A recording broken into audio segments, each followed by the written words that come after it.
right, so I'm here with my boy Sal. Appreciate you coming out. Pleasure, bro. Thanks for having me. Of course, of course. So I just got a couple questions. Obviously, you can see it's a beautiful build behind us. Appreciate it. So, the people want to know, what got you into the car scene?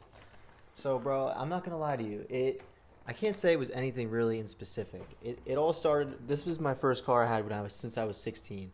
So it started off just me having it in my driveway for a couple months, and honestly, just wanted to make it look like mine. I just wanted my friends to be able to tell me apart from other people on the road, same people with people with the same car, things of that nature. And over time, it expanded into what we have today. It definitely did not used to look like this. Yeah, no, definitely. I remember those days too.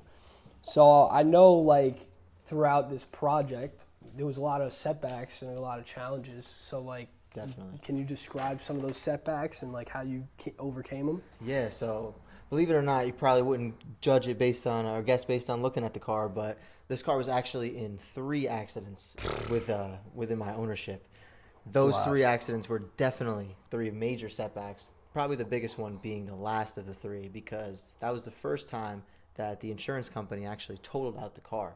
Oof. So I had to go through the whole process of buying it back, fixing it, and luckily the car is old enough. In New York State, there's a certain law, has to be a certain amount of ages where you can get it insured still. So luckily, stars aligned, and I brought it back to life. Where I had to do it. Yeah, you had to. Couldn't let it go. I can't, man. So what have you learned about modifying cars during this build? So this process taught me a lot, man. It taught me a lot. Definitely, the biggest thing I'll take away is to not rush things. I definitely did things a little bit fast in the beginning. I would buy things that I was just so excited to do it, and I just wanted it now. And looking back, if I would have waited and spent a little bit more time, saved up a little bit more money, bought some quality parts, I probably wouldn't have had some of the issues that I had down the road. But that's all part of the journey. I wouldn't have necessarily could say I would have known unless I tried. And it's nice now because anybody else who I know that wants to go down the same road, now I can kind of be their guinea pig and tell them what to do and what not to do. Yeah, absolutely. So what inspired you to do all this and modify your car? So another big thing for me was actually my cousin.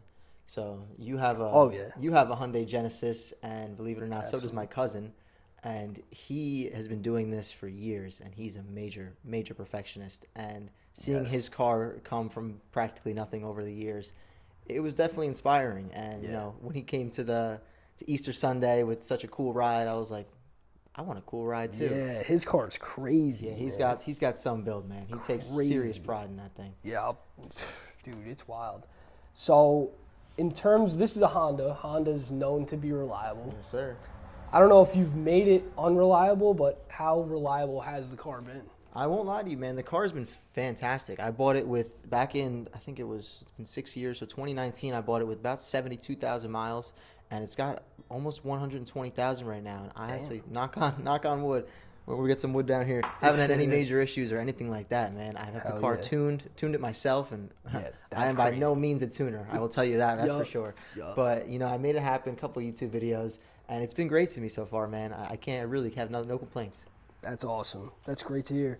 So you've done a lot to the car, obviously. Yeah, what is your favorite thing? Your favorite mod? What's your favorite thing? I think out of everything I've done to the car, it's a pretty extensive list. I think my favorite thing would be the air suspension. Yeah. I don't know, man. When I did that, it just transformed my love for the car. Yeah. It's being able to just do it with a button like that. Yeah. It's just so practical. It's awesome.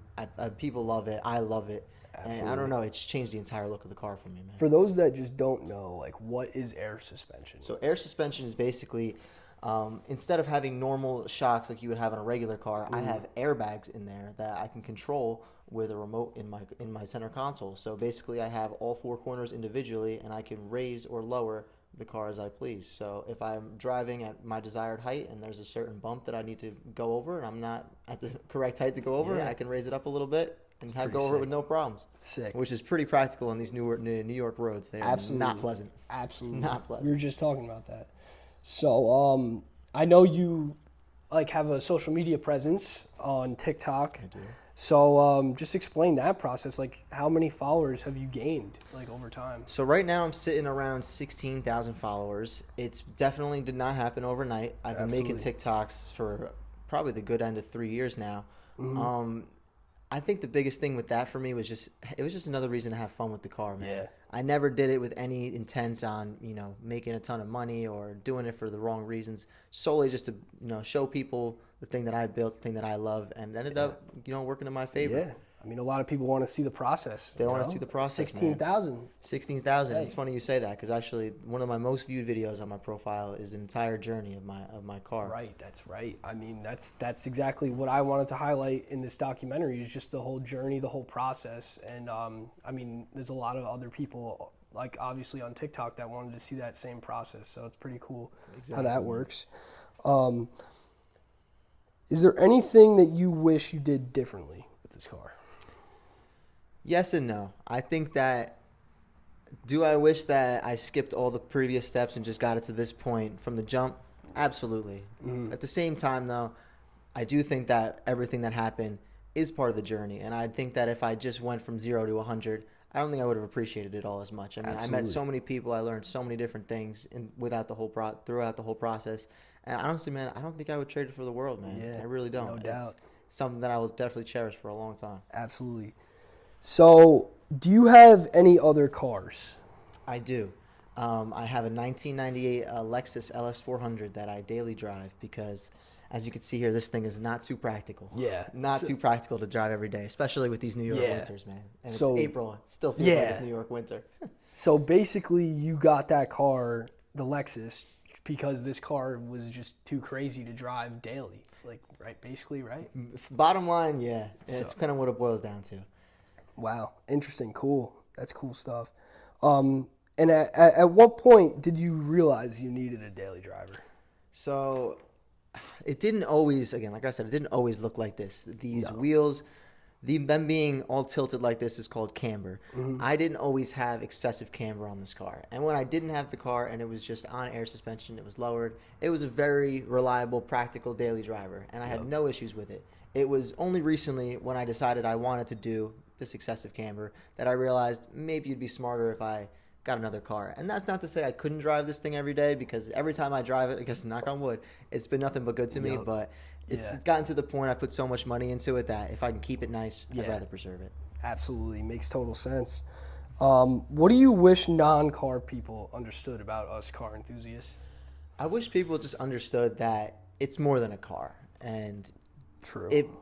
some people will just look at it and say, it's a piece of metal, you're spending all this money, the modifications don't add value, and they're absolutely right. I will never sit here and argue with you that you're going to get every cent you put back into a car if you decide to sell it. Yeah. But like I said, the journey, man, the people you meet, the things you do, the places you see with your car, it's just so much more than just a piece of metal. And I don't think that everybody, unless you have a love or an interest for cars, not everybody understands that quite on a on a different level. But It's a lifestyle. I think it's a lifestyle, man, and it's really awesome that I like that people of all ages can share it too. I mean, we have us here in our young 20s, and there's people who are triple our age that still have the same exact love, man. And it all boils down to that. Oh, yeah, definitely. So, for those that don't know, what is Gatlinburg, Tennessee? So Gatlinburg, Tennessee is every year there's a huge car show. I try to compare it to Bike Week almost. It's like a big show where in Gatlinburg, Tennessee, where all people with cars of this nature, lowered cars with excessive camber, things of that nature, will just kind of go and infiltrate the town for an entire week. There's a huge show at the convention center down there. And it's a very prestigious show. Your car has to be in tip-top shape to even just enter the show, never mind get an award. But it's a lot of people. I actually went last year. I didn't even go to the show. There was so many people, so many things to do, so much to explore. It was like it was a movie, man. I don't even know how to describe it. It was everywhere you looked, no matter if it was a pharmacy, if it was a McDonald's, there was cars everywhere. I don't know how to quite describe it. It's Seems just like fun. really fun time where everybody gets together. Wow, interesting. So, overall, like, what was that experience like? Are you going to go again? What do you think? Yeah, man. After going for the first time, I don't think I could sit here and not go again. Yeah. It was, like I said, it was such a once-in-a-lifetime experience that I can't even put into words, that it's just something you have to experience. And I went with only one of my buddies last year. It was on a short-term notice. I'm so happy we ended up going. But this year, I'm going to try to corral as many people as possible, because man, you guys have to experience something like this. I'd love to go. I think we're going. I think we're going this year. Locked man. in. I think we got to get it locked in. Absolutely. Well, this is it. This is my friend Sal and his Honda Accord. And, yeah, that's a wrap. I appreciate you. Thank you very Thanks much. for having me, my brother. Yeah, of course. Let's go, bro. Let's do it. Hell yeah.